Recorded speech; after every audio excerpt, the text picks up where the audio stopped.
बड़ी खबर जो आ रही है वो ये कि भूकंप के झटके से कश्मीर घाटी हिल गई है।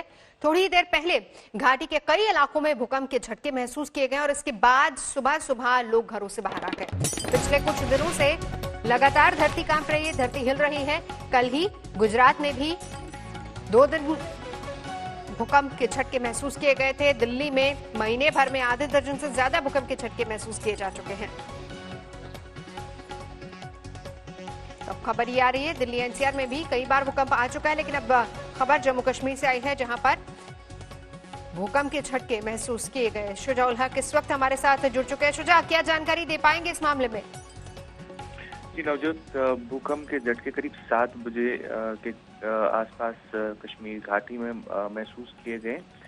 बताया जा रहा है कि रिक्टर स्केल पे 6.8 आया है इस भूकंप का, और जो एपिसेंटर है वो करीब 350 किलोमीटर दूर ताजिकिस्तान में रिकॉर्ड किया गया है। लेकिन कश्मीर घाटी में कई सारी जगहों पे इस भूकंप के झटके महसूस किए गए। लोग पैनिक करते हुए अपने घरों से भी निकले कई इलाकों में, लेकिन अभी तक किसी नुकसान की कोई खबर नहीं आई है। हालांकि सुबह सवेरे इस भूकंप की वजह से थोड़ा बहुत पैनिक जरूर लोगों में महसूस किया गया, लेकिन तीव्रता 6.8 मापी गई। जाहिर सी बात है कि झटके काफी तेज रहे होंगे। शुजा हमारे सहयोगी जानकारी हमें दे रहे हैं। डर की वजह से लोग घरों से बाहर निकल आए। एक तरीके से दहशत लोगों के जहन में और चेहरे पर भी देखी गई। आगे बढ़ेंगे। शेखर कपूर और कंगना रनौत जैसे लोगों ने सुशांत की मौत पर सवाल उठाए तो महाराष्ट्र के गृह मंत्री ने भी इसे समझा है। सूबे के गृह मंत्री अनिल देशमुख ने कहा है कि सुशांत की मौत बिजनेस में होने वाली दुश्मनी के एंगल से भी की जाएगी।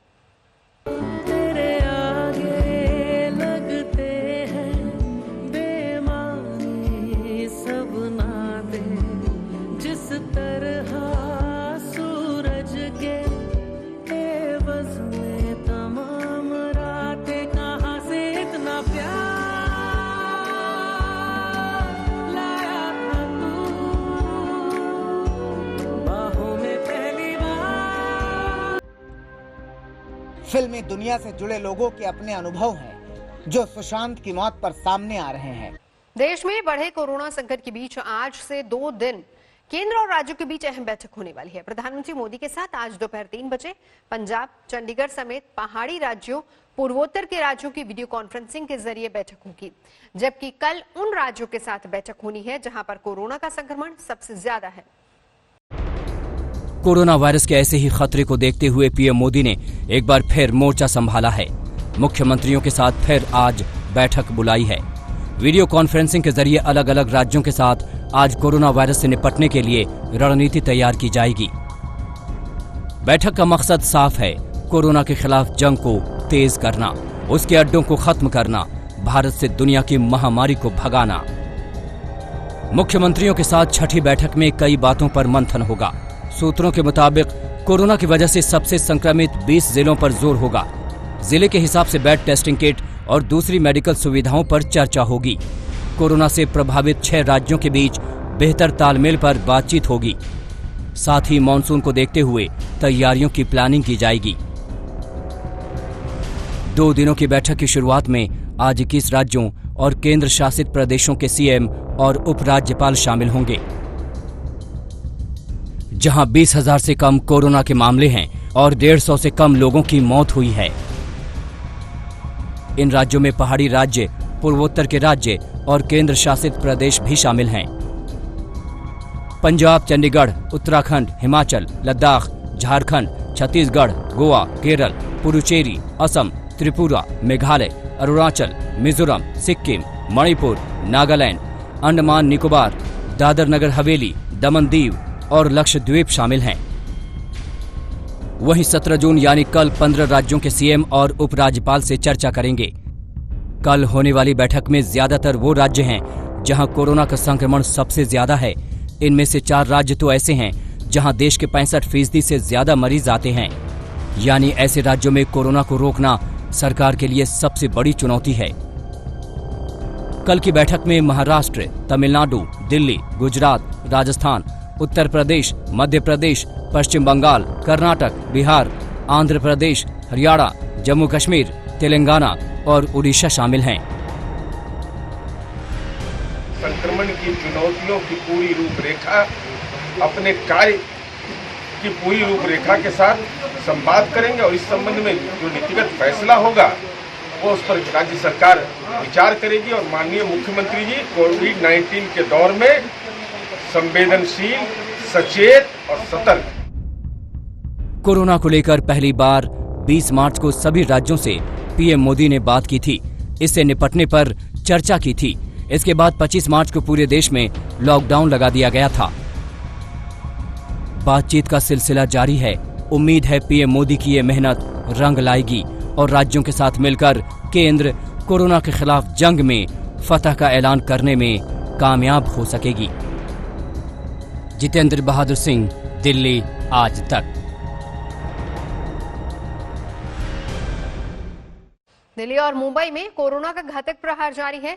रोज मौतें हो रही हैं, नए मामले रिकॉर्ड दर्ज कर रहे हैं। राजधानी में कोरोना महामारी के खात्मे के लिए अब केंद्र और केजरीवाल सरकार मिलकर काम कर रही है। मुंबई में भी टेस्टिंग के दाम घटाए गए हैं, जांच में तेजी लाई जा रही है ताकि जानलेवा वायरस की चेन तोड़ी जा सके।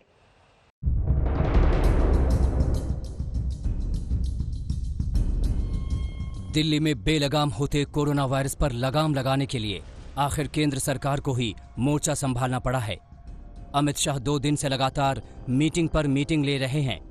अब तो अस्पतालों का हाल जानने तक उन्हें जाना पड़ रहा है ताकि कोरोना के इलाज में कोई लापरवाही या ढिलाई ना रहे। लेकिन कोरोना है कि चुनौती देने पर अड़ा है कि रोक सको तो रोक लो। सोमवार को दिल्ली में अकेले एक दिन में कोरोना से 73 मरीजों की मौत हो गई, जो वायरस से मौत का एक दिन में अब तक का सबसे बड़ा आंकड़ा है। इतना ही नहीं, बीते 24 घंटे में दिल्ली में कोरोना के 1647 नए मामले सामने आए।